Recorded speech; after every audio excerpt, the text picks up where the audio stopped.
Some have been asking the question whether the Free Nnamdi Kanu protest was really about Nnamdi Kanu or Sowore. Because if you followed how things unfolded from October 20th till now, you will know that somehow this protest that was meant to push for Nnamdi Kanu's release has now turned into another political chessboard with Sowore right at the center of it all.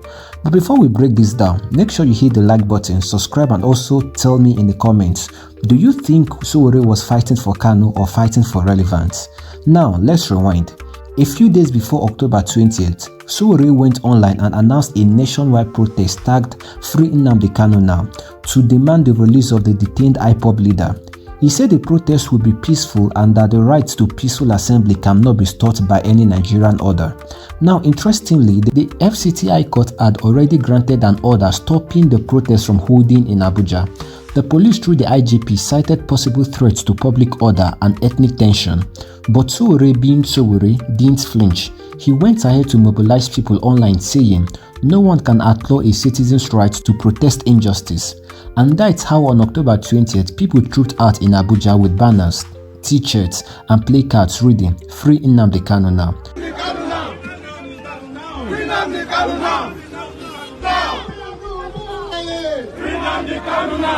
Reports say the protest started peacefully, but as more people gathered near the Unity Fountain, the police moved in. Tear gas was fired, people scattered.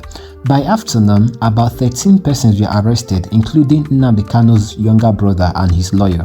Videos from the scene went viral, protesters shouting, "We are peaceful," while police trucks surrounded them. The police said they arrested the protesters for violating a subsisting court order and public peace. So what do you think? Should Sowore have obeyed the restraining order or pushed ahead in defiance? Drop your comment, I want to hear your thoughts. Now here's where the twist came in. A few days later, Nnamdi Kanu court hearing was held in Abuja, and guess who showed up? Omoyele Sowore. He was spotted exchanging pleasantries with Kanu inside the courtroom, smiles, handshake, even the camera picked it up.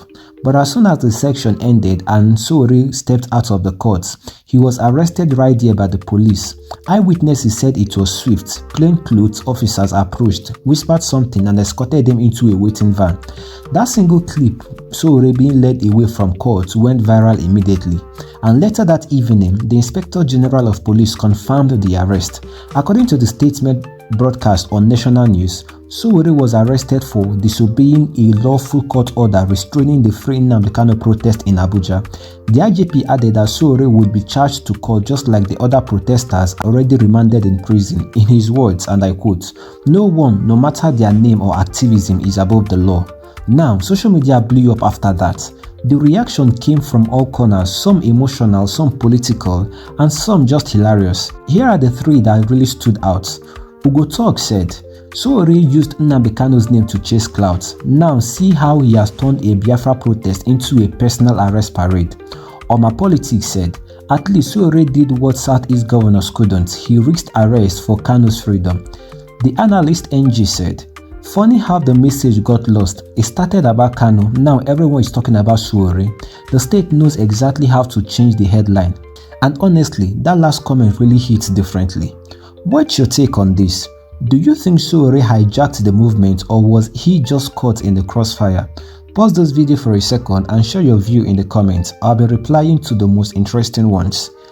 Now here's the deeper part most people aren't even talking about. That protest wasn't just about Nnamdi Kanu's release, it was a test of narrative control. Because the moment Sowore stepped in, he became the face of the protest. And when he was arrested, the entire conversation flipped from Free Kanu to Free Sowore. Intentionally or not, the focus shifted, and that's where politics and optics starts to blur. Remember, Sowore is not an Igbo politician. He is a Yoruba activist and former presidential candidate and founder of Sahara Reporters. For him to lead a Free Nnamdi Kanu protest, he sent two different messages. One of national solidarity and another of political positioning. To some, it made him look like a unifier, a man standing beyond tribe. But to others, especially in the East, it looked like he was trying to wear a struggle that wasn't his. The arrest didn't just silence Sowore temporarily, it framed the conversation around control and defiance. Because when the IGP went public to say he will face the same charges as others already in prison, it felt like a warning shot, a signal to every other activist watching. Disobey a court order and you will be next. But beyond the politics, this entire episode showed one clear thing. The Nigerian protest space is shrinking fast. It's now less about who is wrong or right, and more about who controls the narrative. If you have followed me this far, thank you. Now smash the like button so more people can see the story. You know, YouTube tends to hide videos like this if you don't engage, and trust me, this gist is not done yet. Now, here is something most analysts missed. The Free Nnamdi Kanu protest ended up exposing both the state sensitivity and the activist visibility problem. Because when one man becomes bigger than the message risks getting lost, and that is exactly what happened. Today, Sowore's name is trending more than Kanu's, and that raises a serious question. Was this about justice or spotlight? Now, as we speak, Sowore's legal team is reportedly preparing for court. He's maintaining his stance that his arrest was illegal while police say the order was crystal clear. Meanwhile, Kanu remains in detention, and the protest that was meant to push for his release has now turned into another national debate about activism, ethnicity and control. So at the end of the day, the question still remains, was Sowore fighting for Kanu or fighting for his own relevance? What do you think? Drop your thoughts in the comments. I really want to know where you stand on this. If you enjoyed this breakdown, hit the subscribe button and turn on the bell because this story isn't just ending soon. We'll be following every twist from Sowore's court case to whatever next headline this movement sparks. See you in the next gist. This is Gist TV.